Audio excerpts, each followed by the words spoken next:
All right. So are you ready to unlock some serious ambition?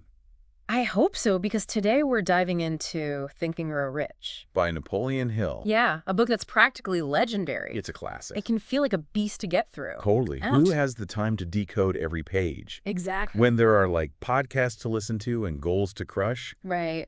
that's why we're here. Exactly. To extract the pure gold, the core principles, That's it. the juicy anecdotes, Yeah. the stuff that can actually help you, the listener, Right. unlock your own potential. Yeah. And listen, we're not just talking about becoming a millionaire. Right. It's bigger than that.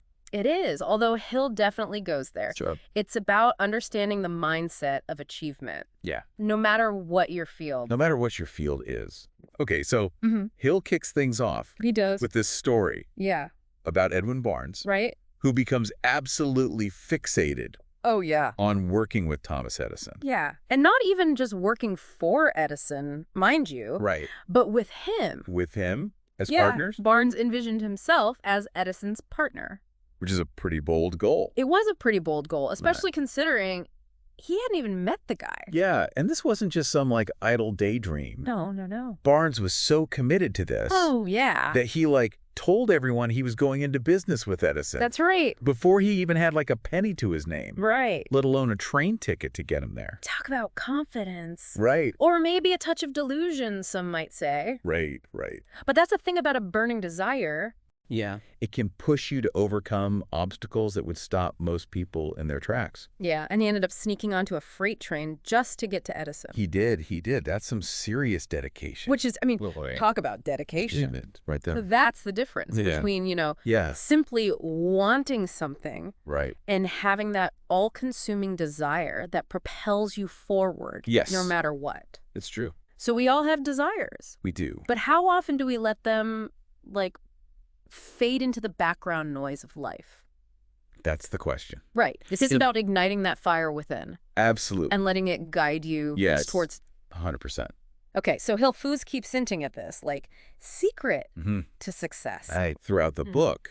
Now, it's not like a literal secret. Right. It's not a magic formula or anything. Right, exactly. It's more of an understanding that comes from truly internalizing the principles he lays out. Right. It's not enough to just read the book. No, you have to live it. You have to embody it. That's it. Right. Okay. Oh, we got it. So it's like baking a cake, right? Okay. You can have the recipe and all the ingredients. Yep. But if you don't follow the steps and put in the effort, you're not going to end up with that delicious masterpiece that you imagined. Exactly. You're going to have a mess. Right. Exactly. That's a good way to put it. So this deep dive is about guiding you through that process. It is. Helping you unlock that, secret for yourself. Absolutely. That's what we're here for. I love that. I think it'll be fun. And speaking of secrets. Okay. Hill tells his fascinating story. He does. About the founding of U.S. Steel. Okay. Now, before you tune out thinking this is like a history lesson. Yeah, right. Trust me. Yeah. This is anything but. It's a good story. It's a story about audacious goals, right? Audacious goals, for sure. Larger-than-life personalities. Oh, yeah. Like Charles Schwab, J.P. Morgan. Big names. And that, unwavering belief. Absolutely. That fuels extraordinary success. Totally. So Hill describes Schwab, who was the president of a steel company that would eventually merge with U.S. Steel. Right. As having this... Yeah. Contagious faith in his vision. Oh, he wasn't just armed with facts and figures. He had that something extra. He had this absolute conviction. Yeah, that belief. That drew people in. It's powerful. It is. It is. And that's what convinced J.P. Morgan. Right. J.P. Morgan. A notoriously shrewd and skeptical businessman. Not an easy guy to win over. Would get on board. Right. It wasn't the logic. No. Or the data. There was something more. It was Schwab's unwavering faith. His belief was contagious. The kind that's practically contagious. So it's like Schwab tapped into something deeper. Right. Something that transcended just the numbers. Yeah, absolutely. And spoke directly to Morgan's intuition. It's about that gut feeling, that deep knowing. Yes, exactly. Say, powerful stuff. It highlights the power of unwavering belief. Yeah, it really does. That contagious enthusiasm. Yeah. That can make even the most skeptical mind say, yes. It's true. Okay, so we've got burning desire. We've got unwavering faith. Yeah. Now let's talk about something Hill calls autosuggestion. Okay. Which, to be honest, sounded a little bit like mind control when I first heard it. It does sound a little out there, doesn't it? Yeah, a little bit. Like something out of a sci-fi movie. Right. But it's not about controlling others. It's about harnessing the power of your own mind. Okay. Remember Barnes convincing himself he was already Edison's business partner? Right, right. It's like he willed it into existence. Yeah, he really did. Hill suggests we can use the same principle to program our subconscious minds for success. Interesting. Almost like planting seeds of achievement. So instead of saying, like, I hope I succeed, right. It's about declaring, I will succeed. Exactly. With absolute conviction. 100%. It's about feeding your mind with positive affirmations.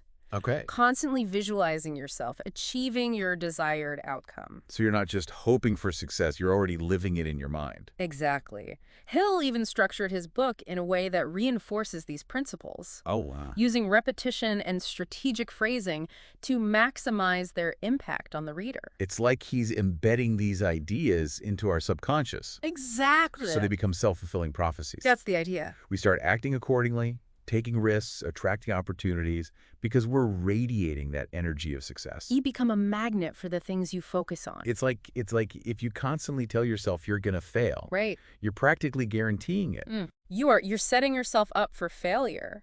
But if you convince yourself that you're destined for greatness, yes. Well, you might just surprise yourself with what you can achieve. It's about recognizing the power of our thoughts, right? Absolutely. Our thoughts are incredibly powerful. And choosing to focus on the positive, on the possibilities. Yes. Rather than dwelling on the negative. It's about creating a mental environment where success can thrive. I love that. Creating a mental environment. Yeah. You are the gardener of your own mind. And speaking of powerful environments, okay, let's talk about the mastermind. Ah, yes, the mastermind. Hill uses the example of Henry Ford and his inner circle. A great example. Which included, some of the most brilliant minds absolutely. Of the time.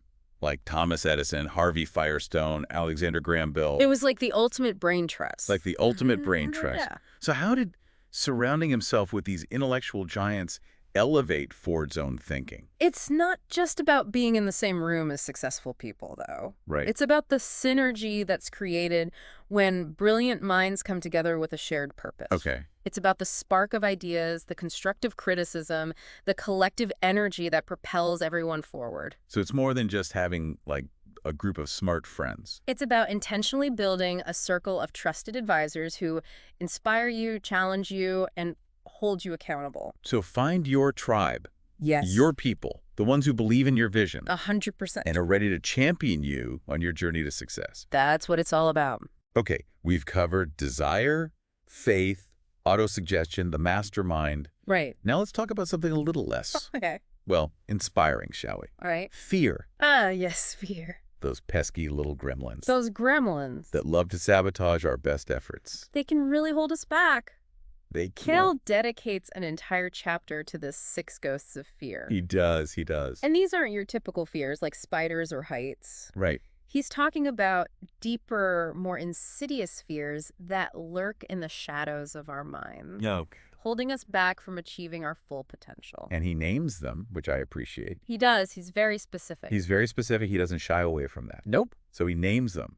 Fear of poverty, criticism, ill health, loss of love, old age, and death. The big ones. The big ones, right. Now, some of these might seem a bit outdated in our modern world. Yeah, not many of us are like facing that fear of debtor's prison these days. True. But here's the thing. The underlying principles behind these fears, they're absolutely timeless. They are. They're deeply rooted in the human experience. They are incredibly relevant. These aren't just about literal fears, but rather they're representations of deeper anxieties that can hold us back. Okay. Take the fear of criticism, for example. Right. In today's world, with social media amplifying every opinion and judgment, this fear can be paralyzing. Right. It's that voice in the back of your head whispering, oh, I know that voice.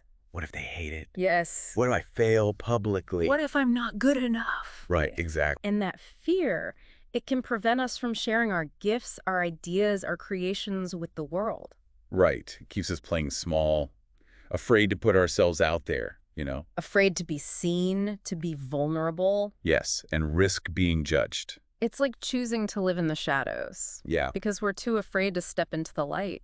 So how do we combat these fears? It's a process. It is, right. And it starts with awareness.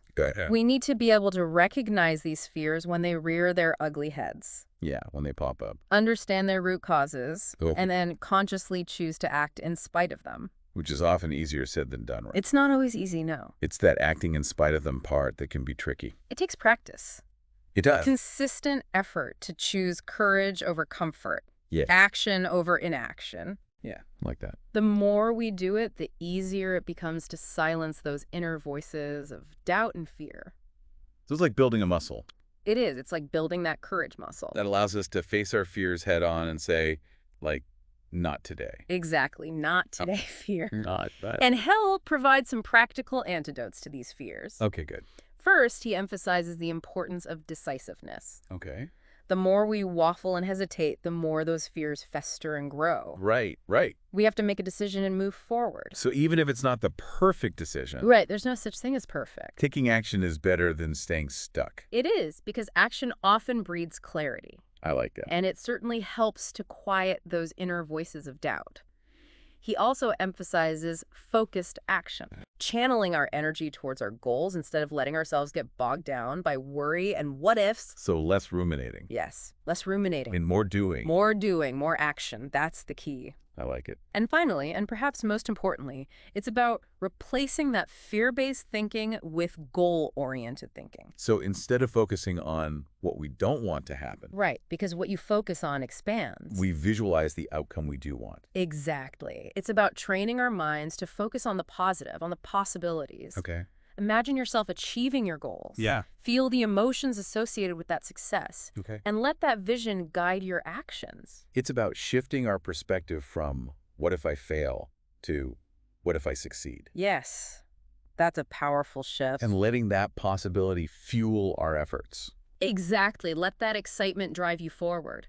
This is powerful stuff. It is. It's about realizing that you have more control over your reality than you might think. Okay, this has been really great. Yeah. But we're actually out of time for today's deep dive. Right. But don't worry, we're only just scratching the surface of Think and Grow Rich. There's so much more to uncover. There's so much more to uncover. So make sure you tune in next time. Yes. As we delve even deeper into the principles and strategies That can help you unlock your own potential for success. That's right. See you next time.